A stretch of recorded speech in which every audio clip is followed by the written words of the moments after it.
Hello everyone, welcome back to Dirana academy.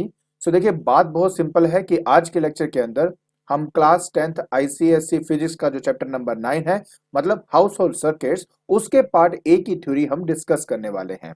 और हाँ, ऊपर जितने भी चैनल और जो पेजेस दिए गए हैं उनके जो लिंक्स है वो हमने डिस्क्रिप्शन बॉक्स में डाल दिए हैं। तो बिना कोई टाइम वेस्ट किए चलिए शुरू करते हैं।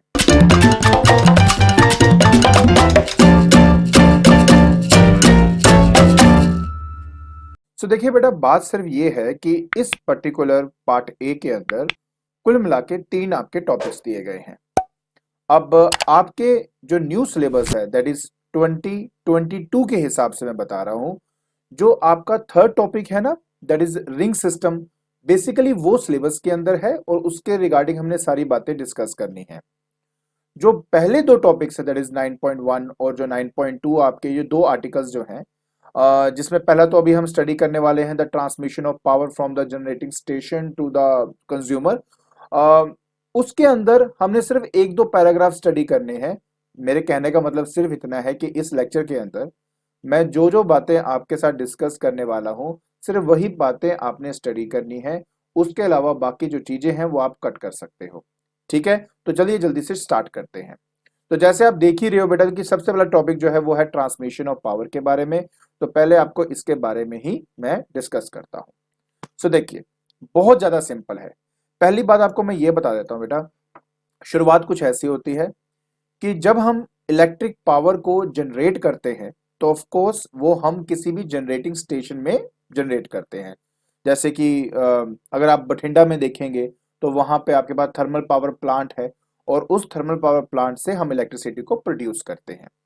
अब ये जो थर्मल पावर प्लांट है या कोई भी मतलब ऐसा जनरेटिंग स्टेशन जो इलेक्ट्रिसिटी प्रोड्यूस करता है, वो हमारे घर से या हमारे सिटी से बहुत ही दूर होता है। ठीक है, और हम वायर्स की हेल्प से या ट्रांसफॉर्मर्स की हेल्प से वो जो इलेक्ट्रिसिटी हम प्रोड्यूस करते हैं उसको हम ट्रांसमिट करते हैं from the generating station to that particular area जहां पर कंज्यूमर्स रहते हैं आपके। ठीक है, अब बात शुरुआत यहां से होती है कि किसी भी जनरेटिंग स्टेशन के अंदर जब भी हम कोई पावर प्रोड्यूस करते हैं तो वो maximum to maximum 11 kilo volt तक ही हम प्रोड्यूस करते हैं। कितना करते हैं? सिर्फ 11 किलो वोल्ट। अब हमारे पास सबसे पहला जो सवाल है वो यही आता है कि सर 11 किलो वोल्ट ही क्यों, हम उससे ज्यादा क्यों नहीं प्रोड्यूस कर सकते या उससे कम प्रोड्यूस क्यों नहीं कर सकते, 11 किलो वोल्ट ही क्यों? तो देखिए बेटा, इस क्वेश्चन का बहुत ही सिंपल आंसर है और वो ये है कि अगर आप 11 किलो वोल्ट से ज्यादा वोल्टेज को प्रोड्यूस करेंगे तो हमारी वायर्स में जो इंसुलेशन है उसमें प्रॉब्लम आ जाती है। अब इंसुलेशन का मतलब क्या हुआ? देखिए, आप भी जानते हैं कि हमारे पास जब कोई भी हम वायर लेते हैं ना, जैसे मान लो ये मेरी एक वायर है, तो उसके ऊपर बेटा एक ना कोटिंग होती है, राइट? एंड वो कोटिंग हेल्प करती है किसी भी दो वायर्स को आपस में कांटेक्ट में बचाने के लिए, क्योंकि अगर कोई दो वायर आपस में कांटेक्ट में आ गया तो शॉर्ट सर्किट हो जाएगा और मतलब ऑब्वियस है कि वायर जल भी सकती है शॉर्ट सर्किट के अंदर और जो पूरा सिस्टम हमारा सेटअप है वो खराब भी हो सकता है। तो इस चीज को अवॉइड करने के लिए कि हमारी इंसुलेशन जो है, जो बेसिकली दो वायर्स के बीच में एक प्रोटेक्टिंग लेयर का काम करती है, उसमें प्रॉब्लम ना आ जाए, सिर्फ इसीलिए हम सिर्फ 11 किलो वोल्ट तक का ही जनरेशन करते हैं। अब सवाल है कि सर उससे कम क्यों नहीं करते? देखिए, उससे कम हम इसलिए नहीं करते क्योंकि अगर इसका वोल्टेज 11 किलो वोल्ट से हमने कल कम कर दिया तो उससे क्या होता है कि हाई जो करंट है वो प्रोड्यूस हो जाता है। और आई थिंक आप अच्छी तरह जानते हैं, according to the relation that is H is equal to I square R T, शायद मुझे बताने की जरूरत नहीं है लेकिन फिर भी चलो, ये हमारा जूल हीटिंग इफेक्ट की इक्वेशन है। मतलब ये कि ये इक्वेशन हमें ये बताती है कि जो अमाउंट ऑफ हीट जनरेट होती है किसी भी वायर के अंदर, वो करंट के स्क्वायर पे डिपेंड करती है। तो मतलब क्या हुआ कि अगर आपकी करंट की वैल्यू बहुत ज्यादा होगी तो ऑटोमेटिकली ज्यादा अमाउंट ऑफ हीट की डिसिपेशन होगी और जो आपकी इलेक्ट्रिकल एनर्जी है वो काफी हद तक क्या हो जाएगा, वेस्ट हो जाएगा। तो इसलिए दो बातें हैं, हम 11 किलो वोल्ट मैक्सिमम आप कह सकते हो कि पावर की जनरेशन करते हैं एंड इससे ज्यादा इसलिए नहीं करते क्योंकि इंसुलेशन की प्रॉब्लम आ जाएगी। इससे कम इसलिए नहीं करते क्योंकि करंट जो है हमारा बहुत ज्यादा इंक्रीज कर जाएगा और जिसकी वजह से ज़्यादा अमाउंट ऑफ हीट की डिसिपेशन होगी एंड काफ़ी इलेक्ट्रिकल एनर्जी आपकी वेस्ट हो जाएगी, तो इसलिए हम नहीं करते। अब जो दूसरा सवाल मन में आता है वो हमेशा यही आया है कि सर आप बोलते हो कि पावर मतलब सॉरी जो वोल्टेज है कम कर दूंगा तो करंट बढ़ जाएगा, तो इसका मतलब क्या होता है? और मैं ये नहीं कि आपके मन में आया है, काफी हद तक कई स्टूडेंट्स के मन में ये सवाल आता है, तो थोड़ा सा इसके बारे में बता देता हूँ। देखिए बेटा क्या बात होती है कि जब कभी भी हम किसी भी मशीन की एफिशिएंसी के बारे में बात करते हैं, तब हम कहते हैं कि एक मशीन 100% एफिशिएंट तब होती है जब आपकी पावर इनपुट आपके पावर आउटपुट के बराबर होती है। अब इसका मतलब कहने का मतलब सिर्फ इतना है कि जो पावर है ना वो हमेशा आपका कांस्टेंट रहना चाहिए, ठीक है। अब पावर कांस्टेंट का मतलब क्या है? पावर क्या होता है? पावर होती है voltage into current. Electric power की बात हो रही है और इलेक्ट्रिक पावर को हम वोल्टेज इनटू करंट से कैलकुलेट करते हैं। तो इट शुड रिमेन कांस्टेंट, ठीक है जी। तो ये 100% एफिशिएंसी है तो हम ये बात करते हैं, ठीक है। ओके, सो इस कंडीशन में आप देख सकते हो कि मेरा जो V है वो आ जाएगा that is constant divided by current. और आपको कितनी बार बताया बेटा कि ये जो इक्वालिटी का निशान होता है और कांस्टेंट जो होता है, अगर आप इसको हटा दो तो यहाँ पर निशान लग जाता है डायरेक्टली प्रोपोर्शनैलिटी का, और ऊपर आ जाएगा 1 डिवाइड बाय और नीचे आ जाएगा I। सो आप इसमें आराम से देख सकते हो कि V is directly proportional to 1 upon I है। मतलब ये कि V is inversely proportional to current. तो अगर आपकी वोल्टेज को आप बढ़ा दोगे तो करंट की वैल्यू आपकी कम हो जाएगी, जिससे हमारी कम अमाउंट ऑफ हीट जो है वो डिसिपेट होती है। और यही है basic idea of using A transformer. Transformer हमारे दो तरह के हैं, एक होता है बेटा स्टेप अप ट्रांसफॉर्मर, एक होता है step down transformer. Step up का काम क्या होता है? वोल्टेज को बढ़ाना ताकि करंट की वैल्यू कम हो, और स्टेप डाउन का मतलब होता है वोल्टेज की वैल्यू को कम करना ताकि करंट की वैल्यू बढ़ सके। अब मन में अगर ये सवाल आता है कि सर हमें स्टेप अप और स्टेप डाउन क्यों करना है, तो चलिए थोड़ा सा आपको इसके बारे में पहले समझा देता हूं। तो जैसे मैंने शुरुआत करी कि एक्चुअली में आपकी जो पावर स्टेशन है उसमें मैक्सिमम 11 किलो वोल्ट जो क्या कहते हैं उसको वोल्टेज जो है वो हम जनरेट करते हैं। एंड इसको सबसे पहले हम स्टेप अप ट्रांसफॉर्मर की हेल्प से 11 किलो वोल्ट से 132 किलो वोल्ट में कन्वर्ट किया जाता है। तो अब आप बोलेंगे सर इसमें वोल्टेज बढ़ाने का फायदा क्या हुआ? देखिए वोल्टेज बढ़ाने से हम अपने करंट की वैल्यू को डिक्रीज कर देते हैं, और क्योंकि करंट की वैल्यू अब डिक्रीज हो चुकी है तो अब मैं उसको ट्रांसमिट करूंगा with the help of three wires. और हमने इन्हीं थ्री वायर्स के बारे में बात करनी है। So with the help of three wires हम क्या करते हैं, अपने जो करंट होता है उसको ट्रांसमिट करते हैं from one end to another end. तो बेसिकली जो ग्रिड सब स्टेशन है वहां से हम मेन सब स्टेशन तक अपने हमने अपने इलेक्ट्रिसिटी को पहुंचाना था। अब प्रॉब्लम ये थी कि अगर करंट की वैल्यू को कम ना किया जाता तो आई स्क्वायर आर टी के हिसाब से ज्यादा अमाउंट ऑफ इलेक्ट्रिकल एनर्जी आपकी हीट की फॉर्म में डिसिपेट हो जाती। तो हमने एक आइडिया लगाया कि एक काम करते हैं, करंट की वैल्यू को कम कर देते हैं, क्योंकि अगर करंट की वैल्यू कम हो गई तो उसके बाद कम अमाउंट ऑफ हीट डिसिपेशन होगी और कम इलेक्ट्रिकल एनर्जी आपकी वेस्ट होने वाली है। बाकी बढ़िया तरीके से हम अपनी इलेक्ट्रिसिटी को एक एंड से दूसरे एंड में पहुंचा देते हैं। उसके बाद कुछ भी नहीं, उसके बाद तो इजी है। देखो पहले हमने क्या किया, स्टेप अप का इस्तेमाल किया, वोल्टेज को बढ़ाया, करंट कम हो गया, ट्रांसमिट कर दिया। और जैसे एक बार वो ट्रांसमिट हो गया उसके बाद जैसे वो मेन सब स्टेशन पे पहुंचती है इलेक्ट्रिसिटी, हम उसको 132 किलो वोल्ट से 33 किलो वोल्ट पे ले आते हैं with the help of step down transformer. तो स्टेप डाउन ट्रांसफॉर्मर का इस्तेमाल किया जाता है आपकी वोल्टेज को कम करने के लिए। अब इससे क्या होगा, करंट की वैल्यू बढ़ गई ना, ठीक। उसके बाद हम उसके दो हिस्से करते हैं। ऑफ कोर्स एक हिस्सा जाता है टू टू हैवी इंडस्ट्रीज, और दूसरा जो हिस्सा है वो हमारे जो इंटरमीडिएट सब स्टेशन है ना वहां पे हम इसको भेज देते हैं, ठीक है। अब वहां पे जाकर स्टेप डाउन से इसकी वोल्टेज और कम कर देते हैं और 33 से उसको 11 किलो वोल्ट तक हम ले आते हैं। अब 11 किलो वोल्ट के फिर से दो हिस्से होंगे, एक हिस्सा चले जाएगा आपके लाइट इंडस्ट्री को, और दूसरा हमारे जैसे सोसाइटीज के नजदीक छोटे छोटे सब स्टेशन होते हैं जिनको सिटी सब स्टेशन कहते हैं, और वहां पर 11 किलो वोल्ट हम दोबारा भेज देते हैं। आपने एक चीज गौर करी, शुरुआत 11 किलो वोल्ट से हुई, और हैवी इंडस्ट्रीज को देते हुए, लाइट इंडस्ट्रीज को देते हुए दोबारा मेरे पास सिटी सब स्टेशन में दोबारा क्या आ रहा है, 11 किलो वोल्ट ही मुझे मिल रहा है। तो ये सिर्फ पॉसिबल हो पाया है step up and step down transformers की हेल्प से। उसके बाद कुछ भी नहीं। उसके बाद ये जो सिटी सब स्टेशन है, ये पता क्या करता है, ये आपके वोल्टेज को 11 किलो वोल्ट से और स्टेप डाउन करके 220 वोल्ट पे ले आता है, और वही 220 वोल्ट की जो इलेक्ट्रिसिटी है हमारे घर के अंदर एंटर करती है।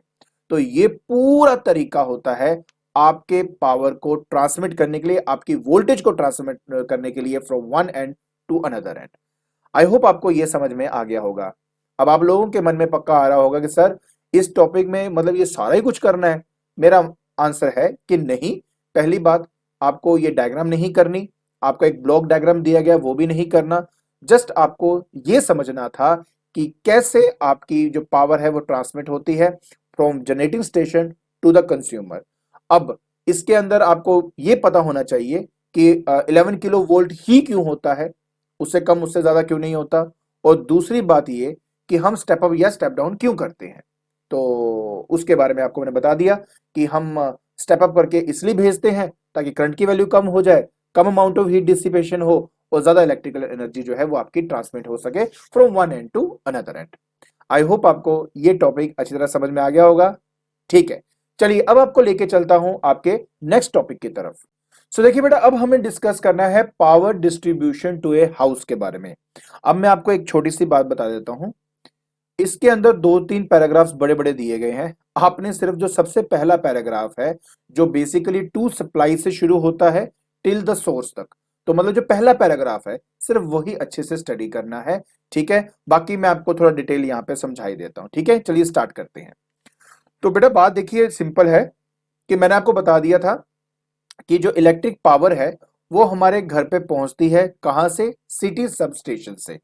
लेकिन सिटी सब स्टेशन से जब ये जो इलेक्ट्रिसिटी है या इलेक्ट्रिक पावर जब हमारे घर में पहुंचती है, तो उसके थ्री डिफरेंट मोड्स होते हैं। या तो वो आपके घर में पहुंचती है ओवरहेड वायर्स की हेल्प से, तो ये जो आप यहाँ पे देख रहे हो ये है ओवरहेड वायर्स, या तो इनकी हेल्प से हम इलेक्ट्रिसिटी को पहुंचाते हैं, या हम उनको पहुंचाते हैं ये जो केबल्स है ना पोल्स पर, ये जो आप देख रहे हो यहाँ पर, इसकी हेल्प से या तो हम पहुंचाते हैं, या तो हम फिर ये जो अंडरग्राउंड केबलिंग होती है, हाँ ये वाली, तो इसके थ्रू हम अपने इलेक्ट्रिसिटी को अपने घर पे पहुंचाते हैं from the city substation to basically house के अंदर।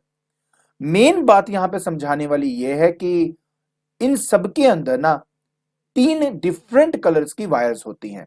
अब वो तीन वायर्स क्या होती है, उनका काम क्या है, थोड़ा सा हमें उसके बारे में स्टडी करना पड़ेगा। सो बात बहुत सिंपल है बेटा, हमारे पास तीन तरह की वायर्स होती हैं, और वो तीन तरह की वायर्स कौन सी है, देखो सबसे पहले बेटा हमारे पास होती है लाइव वायर। क्या होती है, लाइव वायर। इस लाइव वायर को ही हम कहते हैं फेज वायर, फेज वायर। और आपको पता है आपके, चलो मैं पहले थोड़ा आगे भी बताया, दूसरा भी बताया था पहले। दूसरा होता है बेटा आपके पास neutral wire, that is neutral wire, खत्म। और तीसरा बेटा हमारे पास आता है अर्थ वायर, अर्थ वायर। सो आपको मैं एक बार समझा देता हूं। देखिए बेटा हमारे पास तीन तरह की वायर्स हैं, live, neutral and earth. Live wire को फेज वायर भी कहा जाता है, और इसका नाम लाइव क्यों है, जिंदा, मतलब यह कि इस पर्टिकुलर वायर के अंदर ही आपका मेन करंट होता है। वो करंट जिसकी वोल्टेज है 220 वोल्ट और जिसकी फ्रीक्वेंसी है 50 हर्ट्ज। ठीक है, तो मतलब अगर मेरे पास तीन वायर्स है ना, लाइव, न्यूट्रल और अर्थ वायर अगर है, तो एक लाइव ही वो वायर होती है जिसमें एक्चुअली में आपका जो एसी करंट है, हाँ ये बात याद रखें कि हमारे पास जो करंट होता है बेटा ये ऑल्टरनेटिंग करंट होता है। तो ये जो ऑल्टरनेटिंग करंट है वो इसी लाइव वायर की हेल्प से हमारे घर के अंदर एंटर करती है। अब मन में सवाल आता है कि सर अगर लाइव वायर से ही करंट अगर एंटर कर रहा है तो मुझे न्यूट्रल और अर्थ की क्या जरूरत है। चलिए मैं आपको बताता हूं, लेकिन उससे पहले मैं इसके बारे में बता दूं कि लाइव वायर वो वायर है बेटा जिसके अंदर आपको 220 वोल्ट का जो करंट है वो एंटर करता है। न्यूट्रल और जो अर्थ वायर है ना, इन दोनों का वोल्टेज सेम होता है, जो कि है 0 वोल्ट। ठीक है, तो याद रखें न्यूट्रल और अर्थ जो होता है इसका वोल्टेज सेम है, दैट इज 0 वोल्ट। बाकी जो लाइव वायर है जिसको हम फेज वायर भी कहते हैं, उसका जो वोल्टेज है वो 220 वोल्ट है, और उसके अंदर एसी करंट एंटर मतलब एसी करंट आता है। और एसी करंट की जो फ्रीक्वेंसी है हमारी इंडिया में ऑफ कोर्स 50 हर्ट्ज है। तो आ, बस ठीक है, तो ये तीन तरह की वायर है जिसके बारे में मैंने आपको बताना था। हाँ, अब अगर मन में आता है सर हमें बाकी लाइव और अर्थ वायर की क्या जरूरत है, तो थोड़ा सा आपको इसके बारे में बता देता हूँ। ये देखिए, एक सिंपल से एग्जांपल से आई थिंक आपको ये समझ में आ जाएगा। सबसे पहली बात ये है बेटा, ये है करंट सप्लाई, मतलब जहां से करंट हमारा प्रोड्यूस हो रहा है। तो क्या होता है कि लाइव वायर के थ्रू जो ये एसी करंट है ना बेटा, आपको ऑल्टरनेटिंग करंट, वो हमारे इलेक्ट्रिकल इक्विपमेंट तक जाता है। फिर मेरे इलेक्ट्रिकल इक्विपमेंट को जितना एसी करंट चाहिए वो ये यूज कर लेगा। बाकी का जो करंट है वो न्यूट्रल वायर की हेल्प से वापस अपने उसी सोर्स की तरफ चले जाता है जहां से ये आया होता है। तो आप ये भी कह सकते हो कि न्यूट्रल वायर एक तरह से कंप्लीट सर्किट करता है, कंप्लीट सर्किट बनाने में हेल्प करता है। दूसरी बात, जितना भी एक्सेस करंट है जो मेरे अप्लायंस ने जितना यूज करना वो तो करेगा ही, जो बाकी का करंट है वो कहाँ जाएगा, तो उसको वापस रिटर्न करने के लिए टुवर्ड्स द सोर्स हम न्यूट्रल वायर का इस्तेमाल करते हैं। फिर तीसरी बात आती है कि सर मुझे अर्थ वायर ही क्यों चाहिए। आप यहाँ पे देख सकते हो कि यहाँ पे कहा गया है कि जो अर्थ वायर है वो हमेशा जो इलेक्ट्रिकल इक्विपमेंट्स होते हैं उसके साथ उस अर्थ वायर को कनेक्ट किया जाता है। और ये इसलिए है क्योंकि किसी वजह से अगर लाइव वायर मेरे इस इलेक्ट्रिकल इक्विपमेंट के साथ टच हो जाए, मतलब किसी वजह से इसके जो मेटल सरफेस है, इसके ऊपर क्या होता है बेटा, मेटल केसिंग होती है। कुछ कुछ होते हैं ना जिनके ऊपर मेटल की केस बनी होती है, जैसे आपका इलेक्ट्रिक ओवन हो गया, गीजर हो गया, और माइक्रोवेव हो गया, इनके ऊपर मेटल की केसिंग होती है। तो उस मेटल के सरफेस के साथ इस अर्थ वायर को अटैच किया जाता है। और ये इसलिए क्योंकि अगर लाइव वायर किसी वजह से इस मेटल सरफेस से टच हो गया और तुमने अगर गलती से मेटल केस को टच कर लिया तो तुम्हें शॉक लग जाएगा। तो तुम्हें शॉक ना लगे इसलिए हम एक अर्थ वायर को मेटल केस के साथ लगा देते हैं और उसको अर्थ कर देते हैं, जिससे क्या होता है कि आपको इलेक्ट्रिक शॉक नहीं लगता। तो आपको इलेक्ट्रिक शॉक से बचाने के लिए अर्थ वायर का इस्तेमाल किया जाता है। क्लियर? तो सिंपल बात क्या है कि लाइव वायर से करंट आता है, न्यूट्रल से वापस सोर्स की तरफ जाता है, अर्थ आपको इलेक्ट्रिक शॉक से बचाता है। और नॉर्मली जो अर्थ वायर है वो हम अपने मेटल के सरफेस के साथ अटैच करके रखते हैं। क्लियर हो गया? बस इसमें आपने मैक्सिमम टू मैक्सिमम इतना ही पढ़ना है। बाकी जो मेन हमने पढ़ना है वो हमारा है नेक्स्ट आर्टिकल। तो चलिए जल्दी से हम उसकी तरफ चलते हैं। सो देखिए बेटा, अब हमने स्टडी करना है हाउस वायरिंग या रिंग सिस्टम के बारे में। देखिए रिंग सिस्टम बेटा वो सिस्टम है जिसका इस्तेमाल करके हम अपने कमरे या घर के अंदर वायरिंग करते हैं। आपको पता है ना, जब नया घर कंस्ट्रक्ट होता है तो आपकी दीवारों में ना पाइप्स डाली जाती, पीवीसी पाइप्स डाली जाती हैं। उस पीवीसी पाइप के अंदर क्या होती हैं, यही तीन तरह की वायर्स होती हैं, लाइव, न्यूट्रल एंड अर्थ। तीन तरह की जो वायर्स हैं उन पाइप्स में निकाला जाता है। बट कभी भी किसी कंस्ट्रक्शन साइट में जब कभी भी वायरिंग डल रही होगी ना, कभी ध्यान से देखना, तो आपकी जो चारों दीवारें होती है ना, उन चारों दीवारों में वो पाइप डाली जाती है ताकि आपका एक रिंग सिस्टम क्रिएट हो सके। अब इसको थोड़ा डिटेल में हम स्टडी करते हैं बेटा अपने नेक्स्ट पार्ट के अंदर। सो देखिए, यहां पर एक रिंग सिस्टम शो किया गया है। ध्यान से देखिए, आपको 100% समझ में आएगा कि है क्या। सबसे पहले देखो बेटा, ये तो हमारा डिस्ट्रीब्यूशन बोर्ड है। डिस्ट्रीब्यूशन बॉक्स से एक्चुअली वायर्स डिस्ट्रीब्यूट होकर डिफरेंट डिफरेंट कमरों में जाती है। ठीक है, और ये मान लीजिए एक मेरा कमरा है। दिस इज व्हाट, क्या है ये मेरा एक रूम है। तो देखो तीन तरह की वायर्स है, लाइव, न्यूट्रल और अर्थ। इसमें से तीन वायर्स आपकी निकली और वो तीन वायर्स को हमारे रूम के अंदर रिंग की फॉर्म में फैला दिया जाता है। ऑब्वियस है कि दीवारें थी, दीवारों के अंदर पाइप्स डाली गई हैं, उसके अंदर वायर्स डाली गई हैं, और अब हमारे रूम के चारों दीवारों के अंदर क्या है, ये वायर्स डली हुई हैं। कौन कौन सी वायर्स हैं? लाइव है, न्यूट्रल है और अर्थ है। क्लियर इतनी बात? तो आगे देखिए, इसके बाद देखने वाली बात क्या है इसके अंदर, कि पहले तो देखो हमने फैला दिया इसको। अच्छा, अगर मन में आता है ना सर इसका बेनिफिट क्या है यार, इसका बहुत बड़ा बेनिफिट है। मान लेते हैं आपके सामने वाली जो दीवार है वहां पर आप एक नया सॉकेट लगाना चाहते हो, तो अब आप क्या करोगे? क्या डिस्ट्रीब्यूशन बोर्ड से नई तार को लेकर आओगे? नहीं ना। तो क्या किया जाएगा? हम क्या करेंगे, क्योंकि मुझे पता है मेरी दीवार के ऊपर जो पाइप है उसमें ऑलरेडी 3 वायर्स जा रही हैं, तो मैं क्या करूंगा, एक होल क्रिएट करूंगा अपनी दीवार में, और उस दीवार के अंदर मैं अपना जो सॉकेट है उसको फिट करूंगा, और उस सॉकेट से तीनों वायर्स ले जाकर ऊपर जो पाइप जिसके अंदर 3 वायर्स ऑलरेडी हैं वहां पर उसको डायरेक्ट कनेक्ट कर दूंगा। अगर मैं सॉकेट की 3 वायर्स को ऊपर लगी हुई पाइप में जो 3 वायर्स के साथ डायरेक्ट अगर कनेक्ट कर दूंगा, तो वो तो पहले से ऑलरेडी डिस्ट्रीब्यूशन बोर्ड से जुड़ा हुआ है, तो इनडायरेक्टली मैं डिस्ट्रीब्यूशन बोर्ड के साथ जाके जुड़ जाऊंगा। सो मैं कहना सिर्फ इतना चाहता हूं कि रिंग सिस्टम की सबसे ब्यूटी वाली बात यह है कि आप जहां पर भी कोई भी सॉकेट या प्लग या स्विच लगाना चाहते हो, डायरेक्टली उस रिंग सिस्टम के साथ उसको अटैच कर दो, वो ऑलरेडी डिस्ट्रीब्यूशन बोर्ड के साथ जुड़ा हुआ है और हमें कोई एक्स्ट्रा लंबी वायर लगाने की जरूरत नहीं होती है। बाकी मैं डिटेलिंग में इसके एडवांटेजेस के बारे में भी बताऊंगा, ठीक है, टेंशन नहीं लेनी। दूसरी इसमें खतरनाक बात हो या फिर समझने वाली बात यह है कि ये देखो, ये मेरी लाइव वायर है। अब इस लाइव वायर के साथ क्या लगा हुआ है? What is this? This is known as fuse. क्या लगा है बेटा? ये आपका फ्यूज लगा हुआ है। उसी लाइव वायर में क्या लगा है? What is this? This is switch. ये क्या है बेटा? आपका स्विच है। सिंबल देख लीजिए ध्यान से क्या क्या है। और उसके बाद जाके अप्लायंस लगा होता है, और उसके बाद न्यूट्रल वायर है, और न्यूट्रल वायर को दोबारा, जो न्यूट्रल वायर है उसको दोबारा रिंग सिस्टम के न्यूट्रल वायर के साथ कनेक्ट किया हुआ है। तो मोटी मोटी बात क्या है? मोटी मोटी बात यहां पे ये है, जो समझने वाली बात है वो ये है कि फ्यूज और स्विच हमेशा लाइव वायर में लगाया जाता है। अब नेक्स्ट सिस्टम देख लो, ये वाला देख लो, ये भी देखो लाइव में ही आपका स्विच और फ्यूज लगा है, इसमें भी लाइव में ही स्विच और फ्यूज लगा है, and so on and so on and so on. तो मैं कहना सिर्फ इतना चाहता हूं कि आपका फ्यूज और आपका जो स्विच है वो हमेशा लाइव वायर में ही लगाया जाता है। पहली बात तो ये समझने वाली है। उसके बाद इन अप्लायंसेस को डायरेक्टली रिंग सिस्टम से जोड़ दिया जाता है, और क्योंकि हम रिंग सिस्टम से जोड़ते हैं और रिंग सिस्टम पहले से डिस्ट्रीब्यूशन के साथ जुड़ा हुआ है, तो हम इनडायरेक्टली उसको डिस्ट्रीब्यूशन बॉक्स के साथ जोड़ रहे हैं। क्लियर? न्यूट्रल वायर में कभी भी ना फ्यूज लगता है ना आपका स्विच लगता है। उसका जो मेन रीजन है आपको आगे जाके पार्ट्स में समझ में आ जाएगा, ठीक है। इसके अलावा कुछ भी नहीं है। देखो, हर कोई अप्लायंस को जब भी कनेक्ट करना है डायरेक्टली हम रिंग सिस्टम से अटैच कर रहे हैं, और मजेदार बात ये पता क्या होती है, जब भी हम इनको अटैच करते हैं ये ऑटोमेटिकली एक दूसरे के पैरेलल में अटैच्ड हो जाती हैं। अब इसका फायदा क्या है वो आगे जाके आपको डिटेल समझ आ जाएगी, ठीक है। तो चलिए एक काम करते हैं, जल्दी से इसके एडवांटेजेस को स्टडी करते हैं।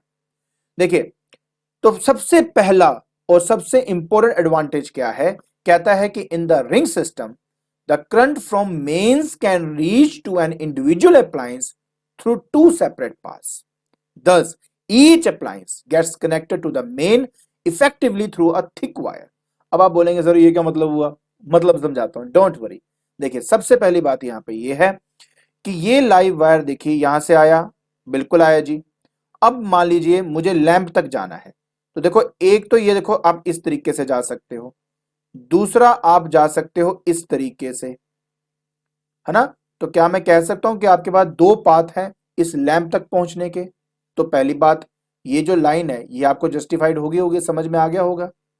दूसरी बात, क्योंकि मैं यहां पे 2 डिफरेंट पाथ से लैंप की तरफ पहुंच सकता हूं, इसलिए ये जो वायर्स यहां पे डाली जाती है ना, ये थोड़ी सी थिन वायर्स होती हैं। इन थिन वायर्स को लो करंट कैरिंग कैपेसिटी वायर्स कहा जाता है बेटा। अब बोलेंगे सर ऐसा क्यों, क्या रीजन है इसका? रीजन बताता हूं। देखिए, सबसे पहले समझने की कोशिश करें। मान लेते हैं कि किसी वजह से अगर ये वाली जो वायर है, ये वाली जो वायर है ये खराब हो जाती है, तो ऑब्वियस है जो सारा का सारा करंट है वो इस वायर से होकर डायरेक्टली लैंप के पास पहुंच जाएगा, और आपका जो पर्पस है वो पूरा हो जाएगा। ठीक है जी। अगर ये दोनों वायर्स बिल्कुल ठीक है, तो क्योंकि कुछ करंट ऊपर जा रहा है और कुछ करंट नीचे जा रहा है, तो आपको एक ऐसी वायर की जरूरत नहीं है जो ज्यादा अमाउंट ऑफ करंट को हमेशा ही लेके जाता रहे, जैसे कि ये वाली वायर है। इस वायर में से तो हमेशा 30 एम्पियर जाएगा ही जाएगा, और जब ये आगे जाएगा, ये इस पॉइंट पर ये डिस्ट्रीब्यूट हो रहा है, तो कुछ ऊपर जाएगा कुछ नीचे जाएगा, तो आपको ज्यादा थिक वायर की जरूरत नहीं है। अब बोलोगे थिक वायर का क्या पंगा है? देखिए, थिक वायर की रेजिस्टेंस कम होती है, जो अलाउ करती है ज्यादा अमाउंट ऑफ करंट को पास करने के लिए। तो थिक वायर की प्रॉब्लम यह है कि वो बहुत कॉस्टली हो जाती है। तो कॉस्ट इफेक्टिव बनाने के लिए ये तरीका निकाला गया। वो कहता है यार देखिए, ये वाली जो वायर है इसमें तो 30 एम्पियर तक करंट जाता है, तो इसको तो थिक रखना ही पड़ेगा। तो यहां पर तुम एक मोटी वायर, थिक वायर या current, high current carrying capacity wire का इस्तेमाल कर लो। लेकिन जैसे तुम यहां रिंग सिस्टम में पहुंचते हो, क्योंकि इसमें दो पाथ है, या इधर से जा सकता है या इधर से जा सकता है, तो आप इसमें थोड़ी ना पतली पतली वायर्स यूज कर लो, ठीक है, क्योंकि कम अमाउंट ऑफ करंट ही चाहिए होता है। 30 एम्पियर थोड़ा चाहिए होता है। 30 एम्पियर जो करंट है ना, वो पूरे रूम का होता है। हर एक अप्लायंस को तो कम कम अमाउंट ऑफ करंट ही पहुंचता है। तो पहले तो मैं आपको समझा दूं, मतलब ये कह सकते हो कि जितने भी अप्लायंसेज हैं, उन सभी अप्लायंसेस के जो करंट है, अगर उनको ऐड कर दूं, तो वो 30 एम्पियर से ज्यादा नहीं होना चाहिए। अगर 30 एम्पियर से ज्यादा हुआ तो डिस्ट्रीब्यूशन बोर्ड के जो एमसीबी है वो ट्रिप कर जाएगा। सिंपल सी बात है, ठीक है जी। तो याद रखें, so the wire required for the main ring is of the low current carrying capacity. Main मतलब इसकी, ठीक है, low current carrying capacity. Then would be नहीं, आई एम सॉरी, क्या लिखा है, the wire required for the main ring, मतलब I am talking about this one, ये वाली वायर बेटा, ये है लो करंट कैरिंग कैपेसिटी, क्योंकि मतलब ज्यादा मोटी वायर इसमें जरूरत नहीं है। क्यों है नहीं है बता दिया।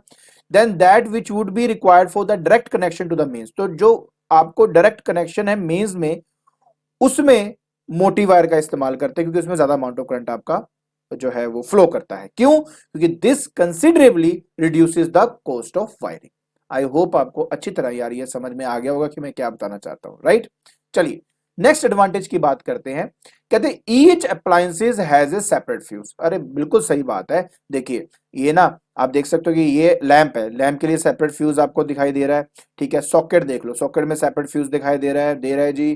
फैन में सेपरेट फ्यूज दिखाई दे रहा है जी। तो क्यों चाहिए, क्या रीजन है? देखिए रीजन ये है क्योंकि सबका एक सेपरेट फ्यूज है। तो मान लो किसी वजह से ज्यादा अमाउंट ऑफ करंट किसी भी अप्लायंस के पास जा रहा है, तो ये फ्यूज जो है वो आपका मेल्ट हो जाएगा, सर्किट ब्रेक हो जाएगा, लैंप या कोई भी अप्लायंस आपका बच जाएगा, ठीक है। तो उससे मेरे लैंप को कोई प्रॉब्लम नहीं आती, इसलिए हर एक का एक सेपरेट फ्यूज लगा होता है। फिर आता है बेटा, इन दिस सिस्टम और plugs and socket used can be of same size, but each socket should have its own fuse of rating suitable for the appliance to be connected with it. मतलब ये देखिए यार, simple सी बात है। मान लीजिए कि मेरे पास क्या है, ये एक प्लग है, और इस प्लग के अंदर देखो मैंने क्या किया, तीन तरह की वायर्स लगी हुई हैं। इसमें अर्थ वायर जो है सबसे ऊपर लगा होता है बेटा। फिर हमारे पास क्या होता है, न्यूट्रल वायर होता है, और उसके बाद लाइव वायर होता है। लेकिन लाइव वायर के साथ क्या लगाया होता है बेटा, फ्यूज भी लगाया होता है। अब बात पता क्या है यार, बात बहुत सिंपल है कि पहली बात, ये सारी वायरें एक जैसी हैं। जितने भी सॉकेट्स में लगाऊंगा, सभी के सभी जो मैं सॉकेट्स लगाने वाला हूं वो डायरेक्ट मैं इस रिंग सिस्टम से जोड़ूंगा। अब थोड़ा सा एक बार आप अपने रूम में देख लीजिए, आपको समझ में आ जाएगा कि जो सॉकेट हम नॉर्मली देख रहे हैं अपने आसपास, वो छोटे साइज का होता है, राइट। सॉकेट मतलब होता है जिनमें जिनमें हम प्लग्स डालते हैं, उनकी बात हो रही है। और जो गीजर्स होते हैं, राइट, उनके लिए जो सॉकेट होता है उनका साइज बड़ा होता है। आप बोलेंगे सर हाँ मतलब होता है ना। तो अगर होता तो उसमें डिफरेंस क्या है? डिफरेंस बताता हूं। जो छोटे वाले आपके सॉकेट्स होते हैं ना, वो मैक्सिमम टू मैक्सिमम 5 एम्पियर का करंट जो है वो बेयर कर सकते हैं, ठीक है। अगर इससे ज्यादा अमाउंट ऑफ करंट जो है अगर इसमें से पास करेगा, तो जो सॉकेट है वही जल जाता है, आपका काला पड़ जाता है कभी कभी, ठीक है। जो बड़े वाले सॉकेट्स होते हैं, जिनके अंदर हम एसीज का प्लग लगाते हैं, गीजर्स का प्लग लगाते हैं, उनकी मैक्सिमम कैपेसिटी 15 एम्पियर तक जाती है, 15 एम्पियर तक जाती है, ठीक है। तो वही वो कहने की कोशिश कर रहा है कि आप इन तीनों को, मतलब इन दोनों को, कौन से दोनों को, 5 एम्पियर वाले को भी और 15 एम्पियर वाले को भी डायरेक्ट आप रिंग सिस्टम से जोड़ दीजिए। तो सॉकेट आप वो यूज करो जो आप, जो पर्टिकुलर अप्लायंस आप चलाना चाहते हो, क्योंकि उसका जो फ्यूज होगा वो उसी हिसाब से होगा, ठीक है। तो ये वो आपके जो थर्ड पॉइंट है उसमें वो बताना चाहता है। फिर बेटा आता है द फोर्थ वन, कहता है while installing a new appliance in the room, a new line up to the distribution board is not required but it is directly connected to the ring system of that room। जो मैं देखो यार आपको already यहाँ पे बता चुका हूँ। अगर आप कोई भी पर्टिकुलर सॉकेट या कोई भी अप्लायंस को जोड़ना चाहते हो तो ये नहीं है कि वहां से 3 बार लेकर अलग से आप डिस्ट्रीब्यूशन बोर्ड तक दोबारा वायर बिछा दो, ऐसा नहीं है। कुछ नहीं करना, आपने सिर्फ अपने रिंग सिस्टम की जो 3 वायर्स हैं उसके साथ अपनी ये 3 वायर्स को जोड़ देना है डायरेक्टली, बस आपका काम बन जाएगा। हाँ, ध्यान किस बात का रखना है वो देखिए। कहता है कि the care is taken that the total current drawn from the mains in the ring system does not exceed the rating of the main fuse that is 30 ampere. मतलब ये ना हो कि तुम करंट ले ही आ रहे हो, ले ही आ रहे हो, अप्लायंस जोड़ी आ रहे हो, जोड़ी आ रहे हो, तो एक्सेस अप्लायंस भी नहीं यूज कर सकते, क्योंकि जो अप्लायंस आप यूज करेंगे अगर वो 30 एम्पीयर से ज्यादा करंट अगर एक्सट्रैक्ट कर रहा है तो जो एमसीबी है वो ट्रिप कर जाएगा और आपके पूरे कमरे की लाइट बंद हो जाएगी।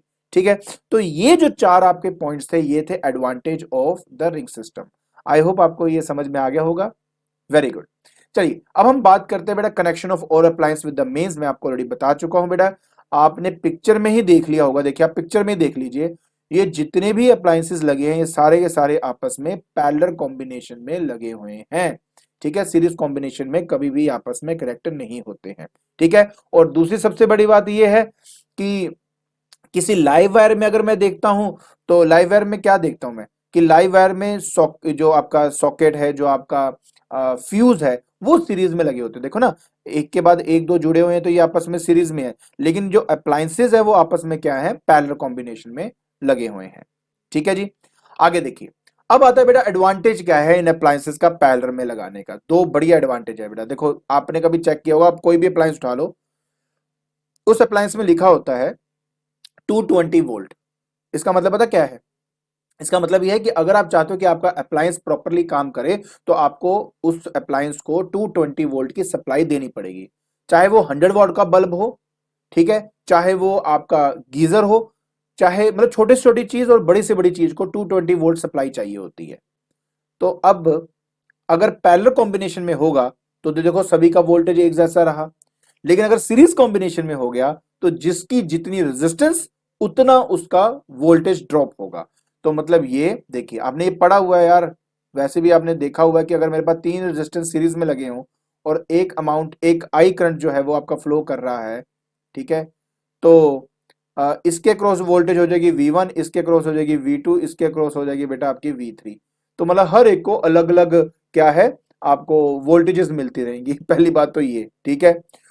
अगर पैरेलल कॉम्बिनेशन है, इसकी बड़ी अच्छी बात होती है पैरेलल कॉम्बिनेशन में, सबसे प्यारी बात यही है ना कि इन सभी को वोल्टेज जो है वो एक जैसी मिलती है और हमें एक जैसी वोल्टेज चाहिए, बस। सेकंड बात, ईच अप्लायंस ऑपरेट्स इंडिपेंडेंटली। बिल्कुल सही बात है। देख लीजिए, अगर मान लीजिए किसी वजह से आपका एक अप्लायंस खराब हो जाता है तो सर्किट ब्रेक हो गया, करंट आगे फ्लो ही नहीं करेगा, बाकी सारे अप्लायंसेस बंद हो जाएंगे। ठीक है, तो मतलब ये कि अगर मैं मान लीजिए इस अप्लायंस को बंद कर देता हूं, स्विच ऑफ करता हूं, तो उसके साथ सारे भी मेरे स्विच ऑफ हो जाएंगे।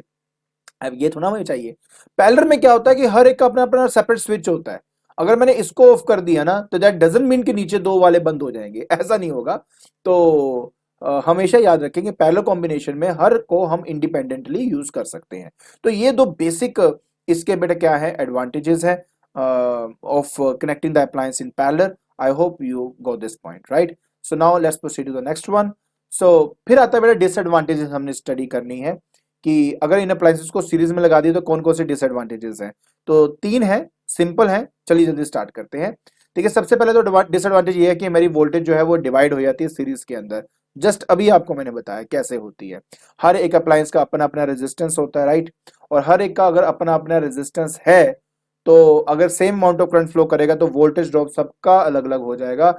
चाहिए मुझे 220 बट किसी को 10 मिल रहा है, किसी को 20, किसी को 50, तो वो चलेंगे नहीं आपके अप्लायंसेस। ठीक है, तो ये सबसे बड़ी प्रॉब्लम है। दूसरी सबसे बड़ी बात ये है, अगर मान लीजिए मैं एक अप्लायंस के साथ दूसरे अप्लायंस को जोड़ देता हूं, मान लीजिए मेरे पास ये एक बल्ब है, ठीक है, इस बल्ब का अपना एक रेजिस्टेंस है। अगर ये 100 वॉट का बल्ब है और 220 वोल्ट की सप्लाई उसको दे रहा हूं मैं, तो इसका रेजिस्टेंस होता है 484 ओम। ठीक है, कैसे फाइंड करेंगे आगे जाके पता लगेगा आपको। वैसे तो आपने यार करंट इलेक्ट्रिसिटी में ऑलरेडी पढ़ लिया हुआ है तो आपको पता है 484 ओम जो है उसका मिल जाता है। अब ऐसा ही एक और बल्ब इसके साथ सीरीज कॉम्बिनेशन में लगा दूंगा ना, और इसका भी अगर 484 ओम है तो दोनों आपस में ऐड होकर नेट रेजिस्टेंस ज्यादा नहीं हो जाएगी? और अगर नेट रेजिस्टेंस आपकी ज्यादा होगी तो जो करंट फ्लो कर रहा था मेरे सर्किट के अंदर उसकी वैल्यू कम नहीं हो जाएगी? तो ये मेरा दूसरा डिसएडवांटेज है। तो जितने अप्लायंस आप सीरीज में लगाओगे उतना कम उतना ज्यादा आपका क्या हो जाएगा, रेजिस्टेंस हो जाएगा, उतना कम अमाउंट ऑफ करंट जो है वो मेरे अप्लायंस में से फ्लो करेगा। पैरेलल में क्या होता है, नेट रेजिस्टेंस कम हो जाती है उल्टा। ठीक है ना। नेक्स्ट आता है कि all appliances connected in series operate simultaneously, मतलब एक साथ ही ऑपरेट होते हैं अगर सीरीज में लगे हो। अगर मैं एक बल्ब मेरा फ्यूज हो गया, मेरे सारे बल्ब चलने बंद हो जाएंगे। पैरेलल में क्या होता है, इंडिपेंडेंटली एक एक करके मैं इनको आपस में यूज कर सकता हूं। आई होप आपको ये जो डिसएडवांटेजेस हैं ऑफ अप्लायंसेस इन सीरीज समझ में आ गया होगा। ठीक है, तो आज के लेक्चर के अंदर हमने स्टडी किया 9 चैप्टर का सबसे पहला part, that is part A. I hope आपको इसकी जो थ्योरी है वो अच्छी तरह समझ में आ गई होगी। और अगर आपको मेरी वीडियो पसंद आ रही है तो please like it, share it and subscribe it. आज के लिए बस इतना ही। Thank you so much.